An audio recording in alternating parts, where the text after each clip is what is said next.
Well, street promotion is something that started in the later '80s. Some people credit Steve Ricken with starting it. He was really early in it because his father had a lot of connections with promotion, and he would get some of the big national accounts. But there were already street promoters before him.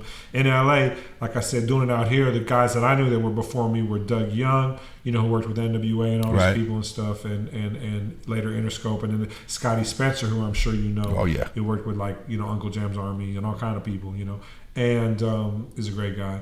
And I'm friends with both those guys, and they were doing, and basically what we did at that time was we went to the record stores or swap meets, anywhere they sold music, and we would probably give them a promotional copy of a new song, ask them to play it when customers were there. We'd maybe give them a poster to put up. We would maybe put up posters in neighborhoods. We'd pass out flyers. We might go to clubs and give club DJs records, mix show DJs. I had mix show DJs coming to my house when my promotion company was really big because I had a lot of records and stuff. And so, it was going out and doing all the things that the major labels didn't do to promote their records, which was how you really actually got hip-hop records popping. You know what I mean? Me and Unknown used to go out to the streets of Compton, man. We first broke Compton's Most Wanted. We had some snippet cassettes made up. Snippet cassettes. Okay. Right. And we were riding through Compton passing out cassettes, dude. And back then, it was hard not to get shot. We was passing out these cassettes, and we get out the car. What? What's up? Oh, calm down, man. But the music. When you told them it was about the music, they chilled out. I got something for you. Like, hold on, man. What you got for me, homie? What you got for me? Right. Calm down, man. Don't start shooting. And give them all right, right on. Then all of a sudden, next thing you know, it was bumping in everybody's car. Well, one thing that's real is I went to Compton swap meet, Slauson swap meet, Mr. Chain, on Gage, the swap meet that used to be there, the swap meet that used to be on Rodeo and La Brea. Yeah. I mean, I know Mid-City swap meet. In fact, there's a famous story about we were supposed to take Naughty by Nature there for an in-store, and Shaquem was like, they ain't going up in there. And then they went up there on their own. What happened? Different stories. I don't know if anything really happened. Somebody say some Mid-City Crips made them... Schoolyard Crips made them buy hats. That's disputed though. That's definitely been disputed though. I don't know if it's real. Gotta buy some paraphernalia. Yeah, I don't know if that's real, but yeah. So we went to, I was in the hood, and I know what you're saying. I think being a white guy, maybe I got a little bit more of a pass because they didn't think I was a gangbanger. You know what I mean? I wasn't a gangbanger. No, and when I come in, people see the music and it's like okay, But I tell you something that's funny is. LA is funny, man. Like, people don't understand, especially back then, how segregated LA was. Okay. Like, I mean, if I had $1 for all these people that asked me if I was mixed, I don't even look part mixed. But because I was in the hood and I understood hip hop and this and that, people just think I couldn't be white. Right. That's how that's how unsegregated LA was back then. Wow, that's crazy. But yeah, no, the swap meets were real. That's where everything happened. You know what I mean? So you definitely, and like I said, we expanded it by going to Hollywood and these other areas. But you couldn't try to say you were promoting a rap record and not get in the streets, not go to Fortune Records and what was the other one? VIP Magic Disc. Of course, VIP. Royce Fortune. Royce Voice. What was the one on Gage that was open for a while, or Manchester near Gage? Manchester and Gage went the same way. Okay. Manchester. They had a bunch of them on Manchester for a while. Yeah, man, there hadn't been a good record store. Record store has been gone for a while now, dude. And see, I was kind of lucky. A lot of my stuff I sold to the wholesalers, like to VIP. I take Cletus. City Hall. I take City Hall or JDC. Sure. I drop them off 300-400 records and I'm done. Right, okay. Right. If they was cool with me, they called me direct and get that extra quarter off. And I sell direct to them. Sure. That was my hustle, okay? Right. But it was a different ground. The records we started off selling at first, we didn't have to promote them. They promoted themselves. We was doing them underground mixes. Me and Unknown DJ owned the room over there. Bald head guy about 6'4". We were doing these underground mixes, and it was so hot. You didn't need to promote. We didn't have to promote them. And then when we went legit, records were so rare. Greg Mack was playing us out the box. He was playing cassettes for us. So. He needed material. Okay, so once we started 24-hour hip hop. So when we would leave the studio, man, we would leave Audio Achievements, go straight to K-Day with a cassette, a high bias cassette. he would cart that son of a bitch up, and before we got on the 10, the Max L's, right? Yeah. Before we got on the 110 coming home, give me some juice. And now we got to get up I got to get up in the morning, run down to McCullough, make some labels, get some plates made, take the tapes and get it mastered. That was exciting for us, man. Sure. And people don't understand how it is, today. Well, back then, when you got your first order, I need 500, I need 1,000, I need 2,000. Shit. Okay. And it's a whole different rush, man. It's a whole different high, man. These guys would never experience. Yeah, you got a lot of views, okay, but you can't take them views down to VIP Records and get $5,000 for 2,500 records or whatever the case may be. You know what I'm saying? Oh yeah, no. There's a lot of amazing things that the younger people have missed. Luckily, they got a lot of amazing things we missed. Yeah. Well, I'm trying to catch up with their asses. I'm trying to stay on top of the game, though. No, but that whole, and I started DJing. I'm about to age myself right here. 1200s.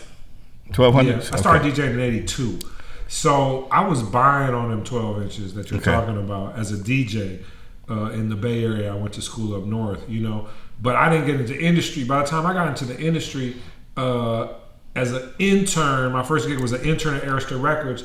I was doing marketing calls, like calling record stores. I think 3 times dope. I was working like Milli Vanilli and 3 times dope. Wow. So this is like, by the time I'm in, major labels are sticking their toe in the water with hip hop. They fucking with it to some degree. There's been a lot of success already, so I came up, right after the era of you. So when I'm going, there's still record stores that are making a big deal, I forgot the warehouse on La Brea. I'll never forget Violet store, that's my girl. Right, but so I was going to these stores for either some independent companies hired me as a street promoter, and I worked for like Tommy Boy. I worked for like a lot of New York companies that like were cool in New York but had no presence here. Like I worked Main Sources first time. I worked for Wild Pitch. So I worked like the Power, Chill Rob G. I worked the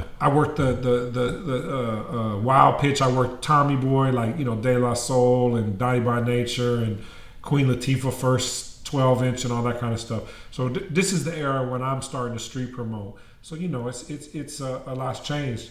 And by the time I start managing, then I'm just doing the deals with the labels, and I don't get that same rush. Okay. It's a little different. Oh yeah, you sold this amount of copies, and this is good, but you're not getting the money. Right.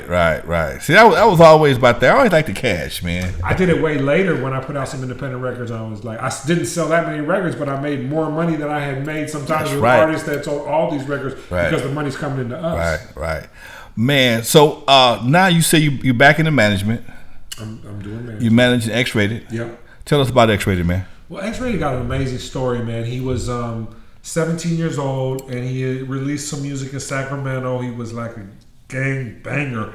He was a hardcore gangster rapper, gang banger in real life, and he got involved in an incident where a woman was shot and killed, and he didn't do the killing, but he was there. And I think maybe he drove or whatever. And anyway, he got life at 17. 17. Yeah. Didn't even pull the trigger. Nope.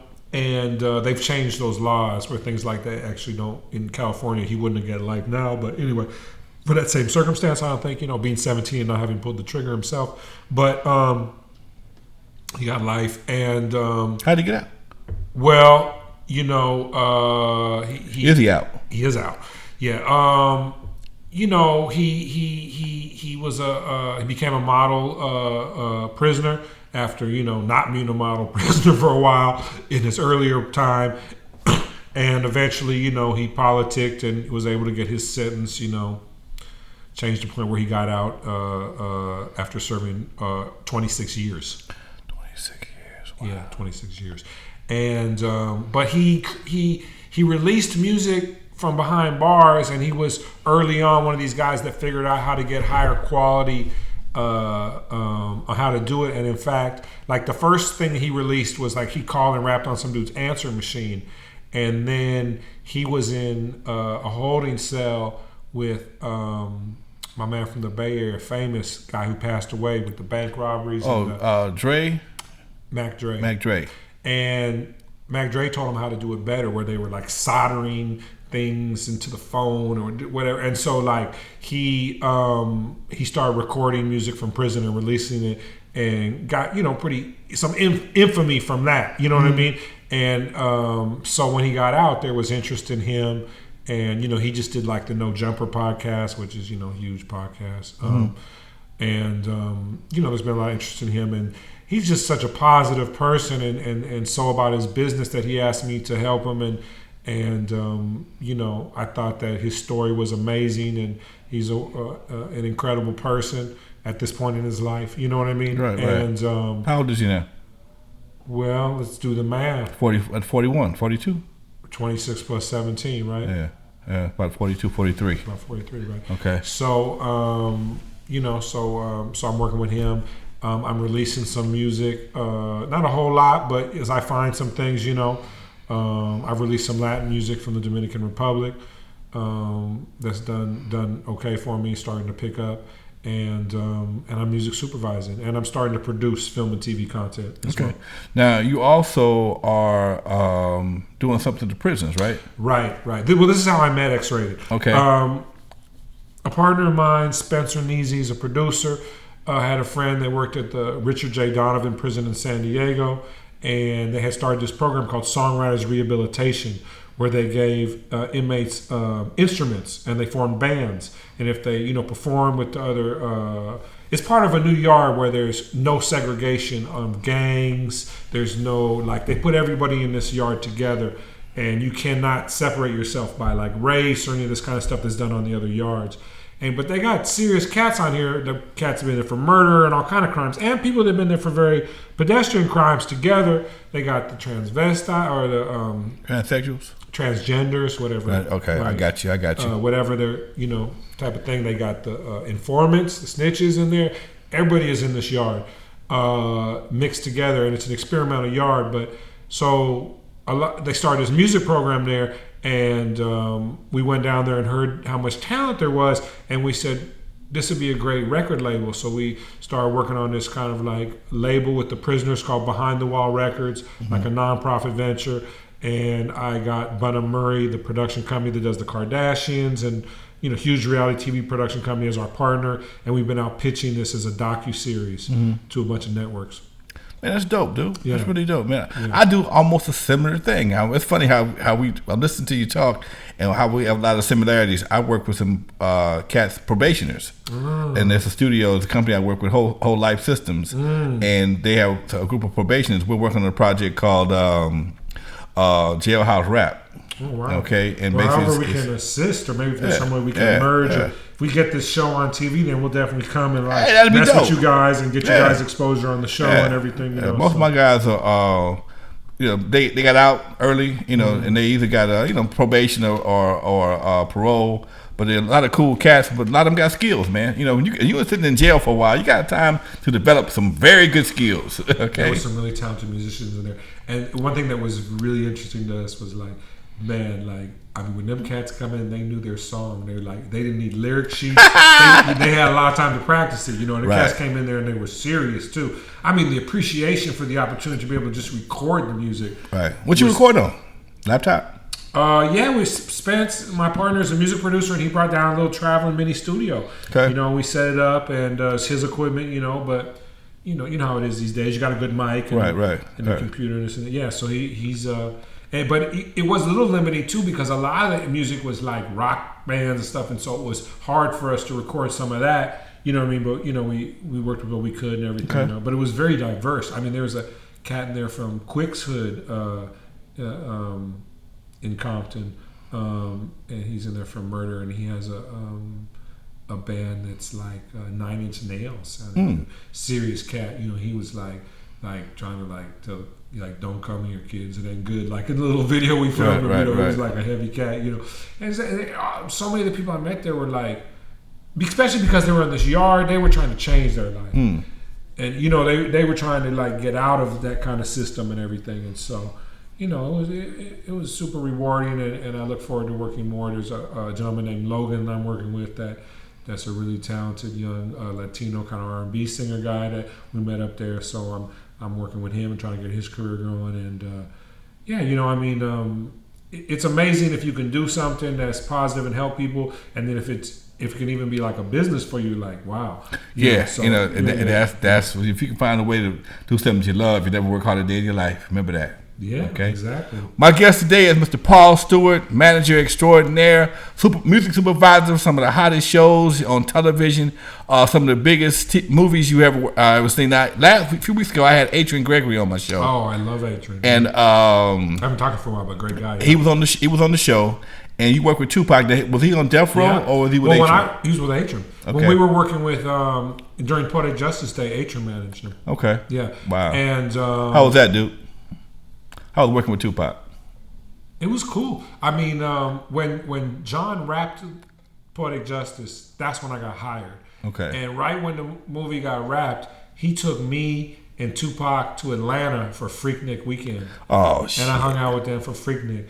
Yeah, so I got to hang out with Pac. I mean, I had met him before because he knew Coolio, and they used to sometimes work a lot in echo sounds, like one to be in one room, one to be in the other. Right. You know, type of thing. Not on purpose, but just, you know. So I had met him before or whatever, but you know that's when I really got to hang out with him and meet him. And so yeah, I mean it was early in his career. You know, when we were in Atlanta, like girls were excited to see him and all that, but it wasn't because he was a rapper. It's because he had been in that movie Fresh. They were calling him. Was it Fresh? No, it was wasn't Fresh. It was damn. We both having that damn red light giving me the give me the fucking amnesia all the time. It wasn't Fresh. I'll Google it. But anyway, you know they were calling him by his name from the movie. Bishop. Yeah, it's called him Bishop from the movie. Juice. Thank you. Yeah. So he had done Juice and you know a black man that's in a movie, you know, walking around freaking in Atlanta, you know, because back then too, it's like people understand like Atlanta hadn't become a big deal yet in a national way so much with black music at that time, not in hip hop or anything like that. Right. And like you know that was way before the internet and all that, and like people didn't leave. Like people from Hollywood were unlikely to be in like the South or the Midwest. Right. So just to see people like that in Atlanta was a big deal. Man, I remember back in the day we used to go to Jack the Rapper all the time. Sure. Jack the Rapper was in Atlanta a few times, and man, I had a good time. I'm on camera. Atlanta's a party city. Yeah, they party out there. Yeah, I remember I took Rick Rubin to Atlanta. He wanted to meet all the producers a few years later, and Jermaine took us to like dance strip clubs and everything like that. So I had some fun times in Atlanta running around. The thickness in Atlanta is unlike none other. The water or something out there. It's the thickness of the sisters in Atlanta. Beautiful ain't like women. no place else I've out on the South Peaches. In general. The women are just beautiful. Must be the biscuits. I worked on Hustle and Flow, and you know we shot that in Memphis, and that was an amazing experience. Must be the biscuits. But yeah, it's the cornbread. It's got to be the cornbread, man. It's the diet for sure, bro. It has something to do with it. Man, you said you got a big meeting coming up. Good luck. Thank you, man. Thank you. Good luck. If I can be a part of it any way, form, or fashion, let me know. Yeah, we're gonna connect what I'm doing with the prison thing with your thing. You know. Yeah, that'll work. But yeah, no, I mean I've always been a fan. I was buying your records when I was a kid DJing. Wow, making me feel old as shit. But thank you. I mean I was just a few years before you. But after you, no, man, and you know it was great that we were able to do some business on Snowfall recently, and I appreciate the opportunity for me to get up here and tell some of the stories about some of the things I was involved in. You know what, Paul? And stuff. Yeah, I don't know why you ain't on more podcasts, man, because people they love to hear what we did back in the day, man. Right. Our stories are stories of the beginning of West Coast hip hop. We're talking about guys who became superstars before they were even discovered. Right. Before they made radio, and they were Coolio still had a natural before he went to the braids. Coolio would be over my house. Right. Before he blew up. Right. Okay. Right. Because he had those couple little things. Yeah. Compton dude. Right. And all that. Right. Sure. He was hanging out over here, and he was in a group with somebody. And Toddy T tells me stories about stuff that he did in my house. I don't remember because I was out in the streets slinging records. Okay, so people like hearing from us old dudes, man. I remember when I was at Macola, dude. I would sit up sometime listening to these old cats tell these old gangster stories. Yeah, I was like a kid listening to nursery rhymes. Okay, and now we man. Right. We just the stories about Tupac, the stories about whatever we did. It's become it's become legend, man. We need to do more of this, man, and just kick it sometime. You're welcome to come by anytime you're in town, man. I keep my rig always set up, so all I gotta do is pay my light bill and push the on button, and I'm good to go. No, I appreciate it. It's funny. I've gotten in a few things, and I'm starting to. I need to push more, But it's funny. There's a documentary about Biggie. And the dude Matt Life, who worked at The Source, who was the first dude to write about Biggie in the Unsigned Hyped, which is, and introduced him to Puffy. So he's really they connect. You're really responsible, really, and one of the guys that you should give credit to for Biggie and everything like that. Me and him were always friends because he worked at The Source, and I wrote for The Source early on, and I told him a story about how when we were driving around Freaknik, this is when Biggie's first song, "Party and Bullshit," had just come out, and Pac played that song like 100 times, like that's all he was playing, to the point where like me and John were like burnt on it, you know what I'm saying? But like he was, and I told that story about how he just kept playing it over and over. And Matt tells the story in this documentary, and then I'm in the Warren G documentary that just came out, which is great, you know what I mean? A couple old movies. I'm in that Rhyme and Reason movie. There's a few things but I need to get in more stuff. I'm trying to get my Wikipedia page up, and they fronted on me at first because there wasn't enough stuff online about me. So I'm trying to get more stuff online about me. They'll put some wrong shit on your ass in a minute. They got me all twisted on. I had to get them straightened out. I had to sit my publicist. Get that bullshit off my damn. At least you got one. Yeah. At least you got a page. That's good. So I'm working on getting mine. Okay. But I think I got some crazy stories. Tell me a crazy story. Oh man, that's a little vague. Warren G, you got a good Warren G story. I've been knowing Warren G since he was 9 years old. He'd be at the house with Dre. When Dre be pulling around like he was his son or some shit. Well, a kind of funny story is when I met Warren, I was working on the Poetic Justice soundtrack. Okay. And I'm in the studio. Initially, we were supposed to get a song from Snoop, but Jimmy Iovine wasn't having that. That was before Snoop's album came out, the most anticipated rap album of all time, right? So it ended up being a Dog Pound song, right? And in the course of me getting the Dog Pound song, it took a long time to get that song. And I was hanging out in the studio a lot, trying to kind of egg Dre on to delivering this kind of stuff. You don't really, at that time, you're not really pushing Dre. You know what I mean? No, at that time, you pushing. Really period. Never to put. No, right. He ain't one to be pushed. Right. Go ahead. And so I'm hanging around the studio, and Warren comes to me. He's like, "Hey, cuz, I got my own music." I said, "Okay." So we went out to my car. I had a Ford Explorer, and he takes a cassette, and we pop it in the tape deck, and it's Indo Smoke, Mr. Grimm. And I pride myself on having, an ear where it's like, if I like something, I know I like it like right away. You know what I mean? Like, and most of the hits that I picked, I usually was kind of in this fashion. And so anyway, I heard it. I heard the hook and like the first verse, like barely I don't even know if a minute of the song had played. I ejected the tape. And he's looking at me crazy, and I'm like, yeah, we're doing this. We're putting this on the soundtrack. This is a done deal. And Warren's looking at me like, this white boy is gassing me. He's like, and, but I'm, the next day I called with John on the phone, and we were like serious. And so, he really thought I was bullshitting him because I had ejected it so tape. Right. I had ejected his tape so quickly, you know what I mean? But, there was a couple funny moments where I think Suge was kind of pissed. The whole thing with Def Jam and Suge and the song, the Regulate song and everything, and there was some weird blood going on between Def Jam and Death Row, and then here I was kind of in the middle. I had found Warren, and then Def Jam gave me a label deal after that and everything. So I don't have any crazy like stories about Suge. Suge didn't do anything fucked up to me or anything like that. But I don't think he was really too happy about the situation. You know what I mean? And so. It didn't really look good on him, for Warren to be there, and, and then to go to Def Jam of all places. You know what I mean? Yeah. Right. So it was. So there were some crazy incidents around that time and everything. But okay, I got a crazy story for you. All right, here we go. Okay. I managed W.C. of the Bad Circle, and who's a great guy. And a friend of mine to this day, you know, he worked on Snowfall. You know, had a great gig on Snowfall. Like if you think like that English dude is on point as the lead of Snowfall, being from South Central, you got WC to thank. Okay. Because WC was like his what do they call it? Consultant? Well, he was definitely consultant, but he was like dialogue coach. He was like, you know, if the clothes were wrong, you know, but he was definitely a consultant, but he was also his dialogue coach to make sure that he wasn't saying stuff. What, the black guy on Snowfall from England? Yeah. The lead the lead dude? Yeah. No shit. Yeah, that's how cold I never knew that. He's a great actor. N.W.A. was right there to make sure everything was completely official. Wow. Okay, so anyway, I'm managing N.W.A. I've known him for years because I was Coolio's manager, you know, and this is after Coolio's had a lot of success and everything. I was never his manager. And, you know, I had a big company this time managing all these people, and Dub, yeah, man, why don't you manage me? You know what I mean? So he had to deal with Patrick Moxey's Payday Records at this time.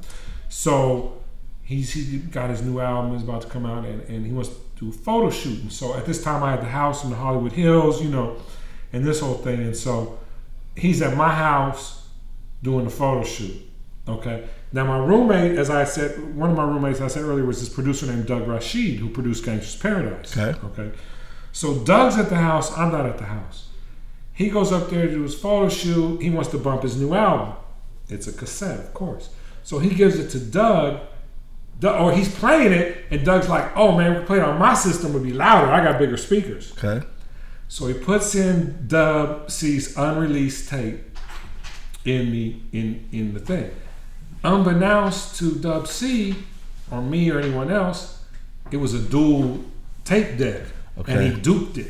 Oh. So this was a 2-day photo shoot, right? Okay. So the second day, Dub-C comes up, he's doing the photos or something like that, and Doug rolls up, bumping the new unreleased cassette in his truck. Shit. Dub loses his motherfucking mind.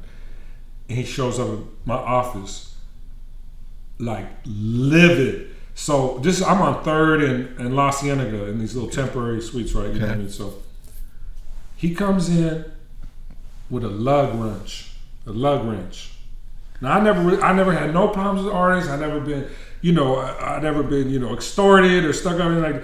Anyway, he starts swinging the lug wrench and Crazy Tune standing in front of the door to make sure nobody come in. So he come in my office with the lug wrench. He starts swinging it on the platinum plaques on the wall. I have a glass desk. He swings it, he breaks my phone, you know what I mean? Wow. Doesn't break the desk, didn't really fuck up any of the plaques too bad, you know what I mean? But anyway. So, and you gotta understand too, now I'm sitting there like it's Tuesday, like I don't know what the fuck's going on. Like, I don't know why he's pissed off or nothing. And he's screaming, I trusted you and all this shit and everything. So, luckily I got the gift of gab, I guess, I calmed Dub down. And Dub, being crazy looking cat. Right. So I calmed Dub down, like, I don't know what you're talking about. And that. So, long story short, we come to find out that, unbeknownst to me, he had my roommate had dubbed the tape. He thought it was some kind of conspiracy that I knew about it or something like that, you know what I mean? And, he called me up the next day and apologized and asked me, he wanted me to still manage him, I actually decided we should probably stop working together at that time. And I introduced him to my homie Josh Levine, who's a great dude who ended up managing him and doing a great job with him and worked with him for years, and they had a great relationship, and I love Dub to death, But that's one of the craziest, incidents that I got. You heard it first right here. PG enough. I guess, we can talk mess about some of these wicked execs on the next podcast. The next episode of Alonzo and Paul, okay? Yeah. All right, folks, I'm going to wrap it up, Doc. Thank you, man. Much love, Paul. Appreciate you coming through, man. For having me, Let's get that tire fixed, man. My guest today is a person that y'all got to go to your album covers, look at your movie credits, check out Snowfall. You'll see his name on the back. It's Paul Stewart, man, from Delicious Vinyl, Pharcyde, Coolio, Warren G. He's the man, y'all. And he knows how to get records played. In the meantime, y'all, this is Alonzo, the Godfather of West Coast Hip Hop. Once again, my guest is Paul Stewart. I'll see y'all next time. Don't forget, y'all, comment, like, and share. Much love. Peace.